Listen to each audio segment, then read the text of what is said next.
I can't get no customer service. I can't get no customer service 'cause I try, and I try, and I try, and I try. I can't get no get no when I'm walking to the store and there's no one there to greet me. There's no one there to help me. There's no information and I'm supposed to use my own imagination. I can't get no. Oh no. No, no. Hey, hey, hey. That's what I say. Ladies and gentlemen, welcome. Today we're going to talk about, obviously, customer service or service competition. This is slightly different from what we've been looking at regarding products and competition. And so today we're going to look at this from a service point of view. Make sure you get out your notes, make sure you follow your Storm philosophy, sit back, relax, and enjoy the presentation. So, what's on tap for today? Well, today we're going to look at what is exactly service competition. How is this different from product competition? Then we're going to take a look at service competition factors, from convenience to the degree of service, to selection, to reputation, to price. All these are very important. We're going to identify each on their own. Okay, today let's do something a little bit different. Let's walk into a store now, not a mall, but a store. Take a look around. What do you see? What do you expect when you walk into a store? Do you expect someone there to greet you? Do you expect someone there to help you? Do you expect a heck of a lot of products that will satisfy your consumer needs or wants? All of these things that you think of when you walk into a store are all things that service companies think of in order to gain your consumer dollar. In order to compete with other service companies, they need to make sure that they are satisfying you as a consumer better than any other store. And so what you expect as a customer is what service companies think of every single day. First, let's identify, though, service competition. And to do this, we need to really look at services versus value-added services. Both of these comprise service competition. Both of these are what set service businesses apart. Services are those intangibles. A company earns income by performing work or offering expertise to individuals and businesses. For example, vehicle repair or home health care, financial planning are all examples of service businesses. Now, how is this different from value-added services? Value-added services are those extra activities.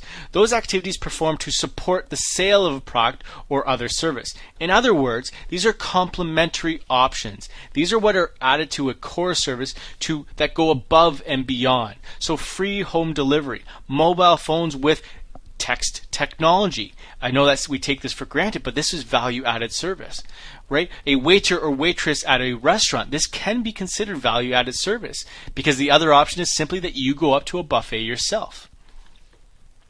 Now that we understand services and then those extras, those value-added services, what we can begin to do now is identify how service businesses set themselves apart. It comes down to those services and those value-added services that companies perform.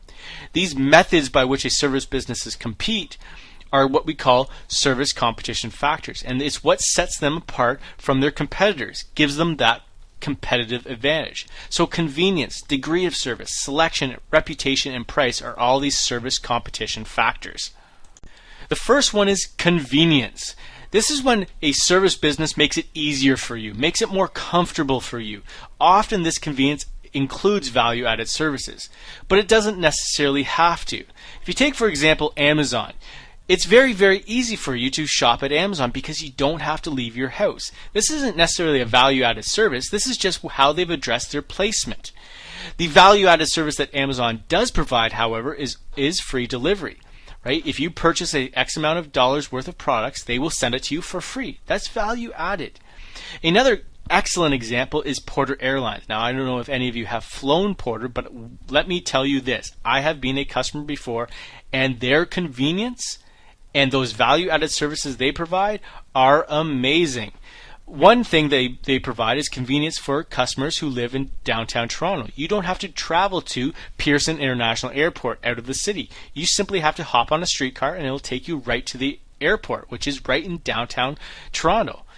The other part to this is once you get to their airport, you'll find these amazing value-added services. Their lounge that is super comfortable, offering free coffee and cookies, internet connection, Apple computers to use. When you hop on the plane, you'll notice that the stewardesses or stewards are offering all sorts of value-added services such as free alcohol and free drinks and free food. Right? All of these value-added services makes it easy for you. You don't have to worry about eating before you get on a Porter airline. They will provide that for you. You don't have to worry about traveling outside the city. It's right there in downtown Toronto. So I'm sorry if this is a bit of a promotional video for Porter, but let me tell you, the convenience, it's well worth it. The next service competition factor is what we call the degree of service. This is the amount of service offered to consumers upon purchasing. The best way to really illustrate this is when we think about a hair salon, such as maybe Fortelli Salon and Spa. Now, some of you may just go get your hair cut at a barber shop. But if you think about a salon, you start to recognize the degree of service. When you get your hair cut, it's not just that you're getting your hair cut. It's going to be washed for you. It's going to be cut very professionally. You're going to be offered coffee or any other beverage while you're sitting there. They might give you a massage. They might do free manicures or pedicures. So there is some value-added services here, but in most cases, this degree of service is just large, that they just offer a lot of services upon purchase. The third service competition factor is selection. Now, selection is the idea of offering a wide variety of services or even products within your service that will set you apart. Selection can be wide or it can be deep. Selection in terms of wideness is when you think of many big box stores such as Future Shop. When you walk into Future Shop, you'll find a large number of different brands or types of merchandise. You can buy everything from cameras to TVs to stereos to computers to DVDs to video games, to just about any kind of electronic item. This is a wide selection. The difference with wide compared to deep is that a deep selection offers a large quantity of one specific type of product. So Future Shop may offer cameras, but if you want a number of options regarding cameras, then you might try Henry's. This has a deep selection. Henry's is everything photography, right? Not all electronics, just photography. And so that differentiates it from the wide selection offered at Future Shop. Many deep selection stores offer much more expertise because they can really focus on one specific type of product. A wide selection store will definitely focus more on just customer service in the variety of products. But selection can be a very useful tool to set a service business apart from its competitors. The next one is reputation, and this might be the most important service competition factor regarding service businesses. Because there is no tangible product offered in a service business or in most service businesses, reputation is immensely important. This is what often sets service businesses apart. You can't rely on the product, you have to rely on your service.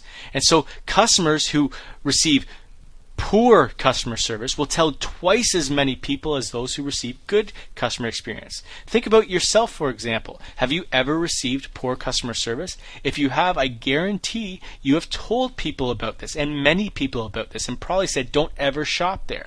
Now, if you received good customer service, I guarantee that you barely told a soul. It's something that you've just come to expect. And so reputation is hugely important. Many restaurants, for example, are written about based not only on the food, which is the product, but also the experience, which is the customer service. And so reputation in the restaurant industry is hugely important. It's what will make or break you as a restaurant. Now, price, this is the last service competition factor, and this is no different from product competition. Price is always a factor. If two services are similar, the lower price service typically has the advantage. However, if you price your service too low, customers begin to question the reputation and your credibility. Are you offering enough service? Are you offering good service? Because if you're offering good service, you should have higher prices. So all of these questions begin to pop up in consumers' minds. So you don't want to offer necessarily too low a price. You want to offer a price that's slightly below your competitors. However, sometimes your service is so specialized, there's no standard price for it. And so what we see is services like architects or lawyers or doctors or dentists or any of these specialized services can offer any number of prices and their reputations will not be impacted. So this brings us to our end of this presentation. Think about this for a second though. Rick Hansen is a service business. You may not pay for it directly, but you do pay for it. Think about Rick Hansen's service competition factors. How do they rate in terms of convenience, in terms of selection, degree of service? Price, obviously, we can't really look at, but reputation and everything else we can. So how does Rick Hansen rate as compared to other schools in terms of its service competition factors? As well, how can a service business with a poor reputation improve itself? I mean, not every service business will have a good reputation. Oftentimes, service businesses will receive a poor rating or a poor customer review. How does that service business recover from that? These are important questions to consider. So, hopefully you've organized your notes, you have everything complete, you've summarized, and you've added your own discussion questions. That's it for service competition. We'll see you tomorrow.